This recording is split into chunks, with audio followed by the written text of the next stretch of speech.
Obrigado, Natália. É um prazer sempre participar. Um bom dia a todos. É isso. Vai encontrar um montão de Vinícius Passarelli aqui em Metrópolis.com. Daqui a pouquinho tem a aba dele ali na nossa editoria ali de colunistas para você ler tudo de eleições do recorte de São Paulo, mas sempre projetando para o nacional. Bruno, quero te ouvir sobre um montão de coisa que o Vinícius falou, mas a gente tem que chamar mais... Primeiro, eu tenho que chamar mais um intervalinho, pessoal, o último do Acorda Metrópolis dessa segunda-feira, e daqui a pouquinho, em 2 minutinhos, você está de volta aqui a acompanhar toda a nossa programação ao vivo. E também quero chamar mais um elemento para a nossa conversa toda. Eu já adiantei que a gente vai falar de Javier Milei, porque na semana passada, todo mundo que está nos acompanhando deve se lembrar que o presidente da Argentina esteve no Brasil, o Javier Milei, participou da convenção nacional do PL, que oficializou a candidatura à presidência do Flávio Bolsonaro, fez o maior discurso da tarde e, inclusive, o mais assistido. Enquanto o Javier Milei estava falando, a arena estava lotada, 7.000 pessoas acompanhando o discurso do Javier Milei. Depois foi uma convenção de mais de 4 horas. Quando chegou a vez do Flávio Bolsonaro, metade da arena já tinha ido embora.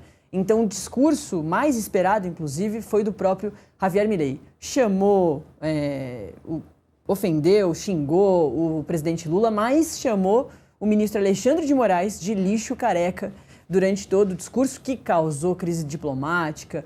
O governo do Brasil chamou o embaixador da Argentina no Brasil, depois do Brasil na Argentina, deixou de castigo, ele vai ficar no Brasil por um tempo. Confusão generalizada e problema diplomático entre Brasil e Argentina. Não satisfeito com tudo isso, não pediu desculpas. A Argentina disse que não teria um pedido de desculpas, porque talvez fosse melhor não falar mais sobre o assunto do que exatamente voltar ao assunto. Mas Javier Milei voltou sim ao assunto. É sobre isso que a gente vai falar agora com o Urian Fancelli, nosso internacionalista, que está aqui com a gente. Urian, muito bom dia. É sempre um prazer te ter aqui no Acorda Metrópolis. É isso. Javier Milei tocou a vida e segue criticando o presidente Lula, o Urian. Bom dia, Natália. Bom dia, Bruno. Prazer estar aqui com vocês. É isso. Aquela ofensiva que a gente já tem observado há alguns meses, e eu digo alguns meses por conta daquilo que o Donald Trump especificamente tem feito contra o Brasil, ela continua. E aí a gente pode dividir essa ofensiva em 2 frentes principais. A gente tem os Estados Unidos com as suas ações, classificação do Comando Vermelho do PCC como organizações terroristas estrangeiras, tem a questão do tarifaço também, já teve a questão da Lei Magnitsky, e aí o Milei, ele personificando uma atitude que o Donald Trump não pode ter pessoalmente, que é, primeiro, de vir até o Brasil e de fazer essas ofensas, fazer uma campanha diretamente para o Flávio Bolsonaro. Ele tenta consagrar o Flávio como esse herdeiro de uma onda azul, de uma onda de direita, que de fato tem acontecido aqui na América Latina. Lembrando que desde que o Donald Trump ele assume as eleições, das 7 eleições que aconteceram por aqui, todas elas, alguém alinhado ao campo trumpista acabou vencendo. Então, ele aposta agora no Flávio como uma maneira de meio que pagar pedágio por aquilo que o Donald Trump tem feito por ele, né? Todo aquele apoio que tem sido dado dos Estados Unidos para a Argentina, teve toda a questão daquele swap cambial de mais de 20 bilhões de dólares que foi feito logo antes das eleições parlamentares na Argentina também, o que acabou dando um empurrão também para que o Milei vencesse essas eleições. Então, o fato de tudo isso estar acontecendo no mesmo momento mostra que é uma mesma ofensiva que ela é dividida aí em 2 frentes diferentes, uma pelo Donald Trump nos Estados Unidos e outra pelo Javier Milei, que está agora dobrando a aposta naquilo que ele já tinha falado na semana passada.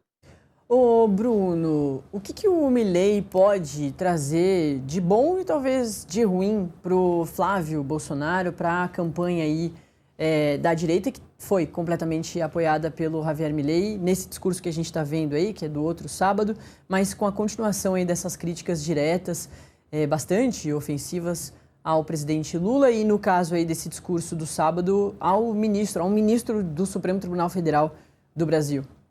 Olha, o que me parece é que quando a gente vê a vinda do Milei e toda essa verborragia, tem um sentido aí de...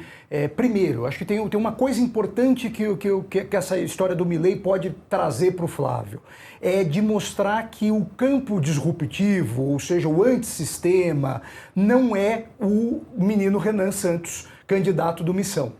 Né? Isso pode ser uma coisa importante, porque o Milei foi algo disruptivo na Argentina, e vamos lembrar que na Argentina você teve um período que a direita governou com o Maurício Macri. O Macri é reprovado nas urnas, volta ao kirchnerismo com o Fernandes, e depois o Fernandes também é reprovado nas urnas, mas a direita tradicional, representada naquela candidatura pela Patrícia Bullrich, não consegue se viabilizar. E o nome que surge é justamente do Javier Milei, que vem como uma outra direita na Argentina. Isso a gente tem visto em alguns países do mundo, né? Na Colômbia aconteceu isso com Delá Espriella, quando você tinha a Paloma Valencia como a candidata da direita tradicional, a direita uribista. Você teve isso no Chile com o Cast, que veio como uma outra direita, sem ser a direita tradicional lá que era representada pela Evelyn Matei, candidata do Pinheira, né? Então, todos esses movimentos podem fazer com que, quando o Milei, que é o grande representante dessa onda, dessa pós-direita aqui na América Latina, vamos dizer esse nome, vem e diz que, na verdade, quem é esse cara é o Flávio Bolsonaro, isso pode, de alguma maneira, ajudá-lo a não deixar que o Renan ocupe um pouco desse espaço. Acho nesse sentido. Do ponto de vista do que ele representa como direita aqui para o Brasil, eu acho que é uma conversa para convertidos, né? Não muda muito. O cara que gosta do Flávio Bolsonaro já tem uma tendência de gostar também do Milei, do Trump, dessa turma toda. O grande desafio do Milei me parece que é mais interno hoje do que externo, né? Porque a situação dele na Argentina não é das melhores, né? A aprovação do seu governo tem caído cada dia mais. O problema é que, por mais que os ajustes econômicos sejam necessários em determinado momento, tem um problema que a Argentina tem tido um empobrecimento da camada mais baixa da população, inclusive com o episódio aí da carne de burro, né, sendo consumida em alguns locais mais do interior argentino. Então é isso, né? A verborragia entre presidentes da América Latina não é uma coisa tão nova, né? Vamos lembrar que o próprio Mujica chamou uma vez a Cristina Fernandes, a Cristina Kirchner, de velha louca, né?